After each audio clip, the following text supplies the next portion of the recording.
নমস্কার, অনুরাগে রান্না করে আপনাদের সকলকে স্বাগত। আজকে আমি দেখুন নতুন একটা রেসিপি নিয়ে এসেছি। সেটা হচ্ছে আমরা দুধ বানাবো। তার জন্য নিয়েছি এই যে চীনাবাদাম।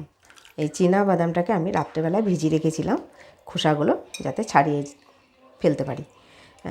এখন দুধ তো আমরা অনেক খেয়েছি, গরুর দুধ, মোষের দুধ, ছাগলের দুধ, ধরুন নারকেলের দুধ, কিন্তু এই যে বাদাম দিয়েও যে দুধ হয়, এই দুধ দিয়ে আবার ছানাও তৈরি হয়, আপনাদের দেখাবো। দেখুন আমি এই যে বানাবো। এখন আমি বাদামটাকে ধুয়ে দেখুন ভালো করে পরিষ্কার করে ধুয়ে নিয়েছি, খোসা ছাড়িয়ে নিয়েছি আমি।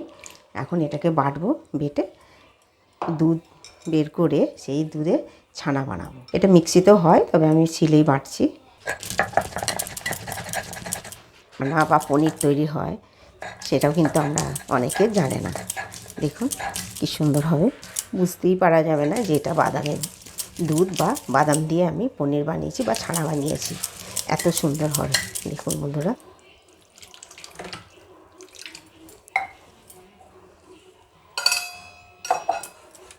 এই দেখুন বন্ধুরা, এরকম করে আমি কি করে যে দুধ বের করবো আপনারা একটু দেখবেন খালি। দেখুন কত সুন্দর। এবার এটাকে ছেঁকে নেব।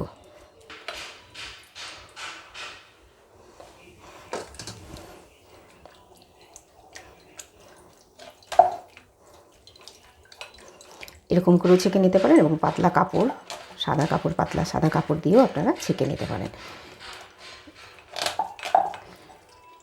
ওতেও খুব সুন্দর করে দুধটা বেরিয়ে যাবে।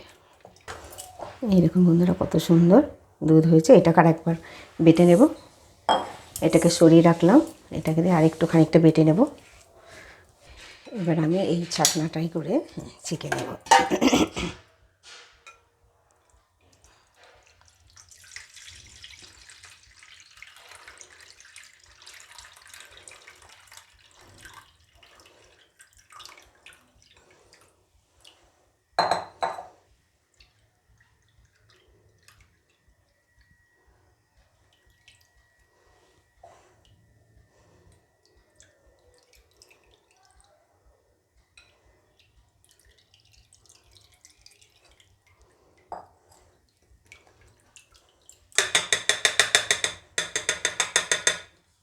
এখন বাড়তি যেটা পড়েছে সেটা আমি ভালো করে ছেঁকে নিলাম।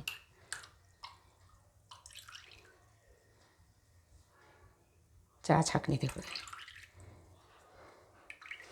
দেখুন হয়ে গেল আমার। এখন আমি এই দুধটাকে চলুন জাল দেব। বন্ধুরা দেখুন আমার 200 থেকে 250 বাদাম ছিল। 250 বাদামে দেখুন আমি 500 প্রায় 3 পোয়া দুধ করে নিয়েছি। এখন আমি দুধটা জাল দেব।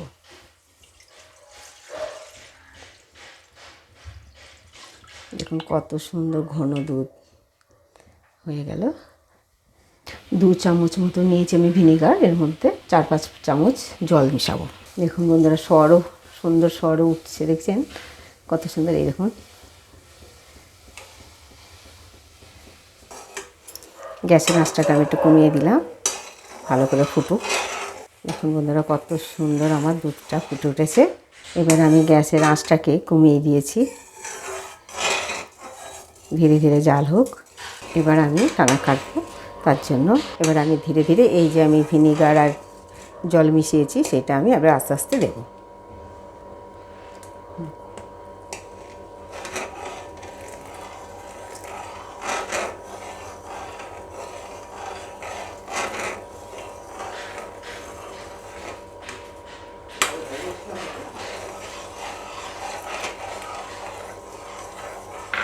আমি ধীরে ধীরে নাড়তেই থাকবো। বন্ধুরা দেখুন বাদামের দুধটা ঘন খুব, সেটাকে জল দিয়ে পাতলা করতে হবে। খানিকটা পাতলা করে নিয়ে তারপরে দেখুন এরকম জাল দিয়ে এবার দেখুন সুন্দর ফুটে গিয়েছে।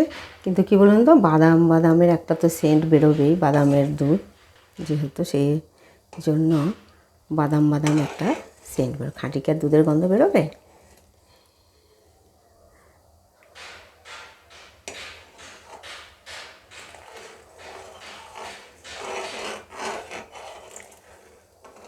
দেখুন বন্ধুরা কেমন কেটে গেল, দেখুন দেখেছেন। দেখুন কত সুন্দর কেটে গেল। এবার আমি গ্যাসটাও বন্ধ করে দিলাম।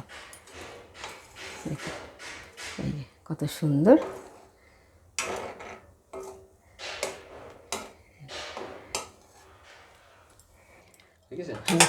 আপনারা দেখুন এই যে এইটুক ছানা মতো হয়েছে।